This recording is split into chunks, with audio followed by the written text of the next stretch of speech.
Hello. Today I'm here to talk to you about my independent reading book, The Adventures of Huckleberry Finn. A small spoiler alert, I loved it. The book was written by the illustrious American author Mark Twain in 1885. 132 years have passed, and this book continues to be a cornerstone of American literature and is a novel that is very famous and is known around the world. There are many characters in this story, but there are three key ones. The first being Huckleberry Finn, or Huck Finn for short. The second being Jim, Huck's travel companion who is a runaway slave from Huck's town. And last but not least, the famous, or actually infamous, Tom Sawyer, one of Huck's good friends. What makes the book so interesting was the fact it included many individual stories that justified being named The Adventures of Huckleberry Finn. Every couple chapters entangles a character in another quest. For example, in one section, they accidentally run into two disguised men who are really the Duke of Bilgewater and the exiled King of France. How cool is that? The book serves as a sequel to The Adventures of Tom Sawyer, another novel that recounts the travels of Tom. To give you a little background on the author, Mark Twain was born Samuel Langhorne Clemens in Florida, Missouri in the year 1835. When Clemens became a ship captain, he changed his name to Twain after hearing the phrase, "by the Mark Twain," because he liked the ring of it. His sailing experience is what led to his use of settings that include bodies of water and water transportation, for example, the raft in The Adventures of Huckleberry Finn. Adding on, Mark Twain was a soldier in the Confederate Army during the Civil War, but oddly enough, he left the fight because he wasn't interested and did not have the passion to fight for secession. After the war, he found that journalism was his true passion, and he started to write journals and memoirs that would prove very important as he drew inspiration for his books from those stories. There are four important literary devices Twain uses: point of view, characterization, metaphors, and lastly, similes.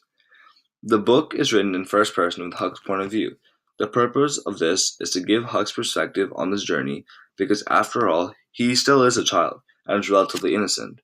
It was interesting to see how he was able to use point of view to also characterize the characters. In this book, Twain uses a combination of language and vocabulary, pronunciation, punctuation, and sentence formation to reveal details about the characters. For example, to characterize Huck as a relatively uneducated child, he purposely includes lots of incorrect verb tenses and incorrect subject-verb agreement.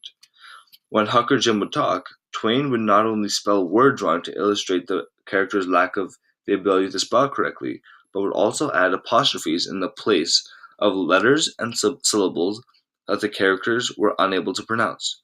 In contrast to Huck and Jim, Tom's language is extremely sophisticated and does a good job with his grammar and sentence construction. Metaphors are extremely important and prevalent in Twain's writing. In chapter 10, he includes a section about a dead man's body that Huck and Jim find on their journey. The exact quote is, "He might come and haunt us." And that illustrates the idea that the dead body signifies bad luck and bad omens that may stick with them and lead to bad events. In the end, that dead body is actually revealed as Huck's abusive father, sorry for the spoiler alert, who he was actually trying to attempt to escape from. Another metaphor was for the fog in chapter 15 with the quote, "They seem to come up dim out of last week."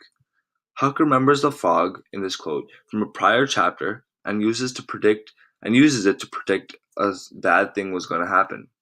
Twain uses the fog to foreshadow bad things in the future, and in the next couple chapters there's a big steamboat that actually runs in the path of the raft, and Huck and Jim jump off the raft and are separated. Last but not least is the literary device of similes. In chapter 9, Twain uses the phrase "dark as sin again," and dark colors are usually representative of night and evil, all of which make an appearance when a big storm shows up in the middle of the night and wreaks havoc on the seas and with it the raft. Now it's time for a read aloud. My section comes from chapter 12 when Huck is talking about what him and Jim do. Pay close attention to Twain's use of incorrect language. "We catched fish and talked, and we took a swim now and then to keep off sleepiness. It was kind of solemn, drifting down the big, still river, laying on our backs, looking up at the stars, and we didn't ever feel like talking out loud.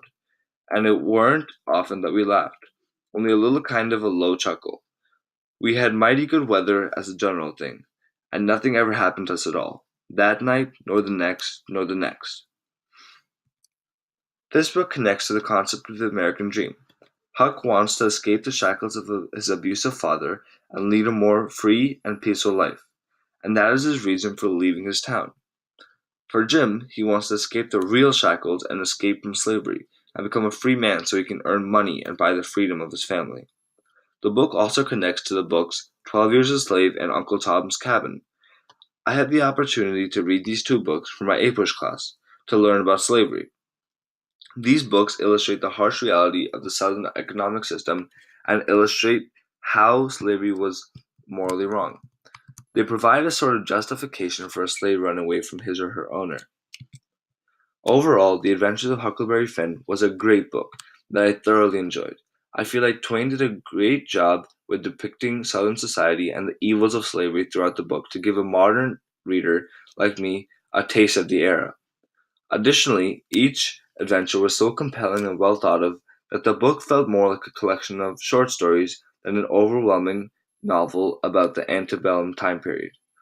I would definitely recommend this book to others, especially those who love memoirs and journals, or those who love historical stories that are fascinating and extremely interesting.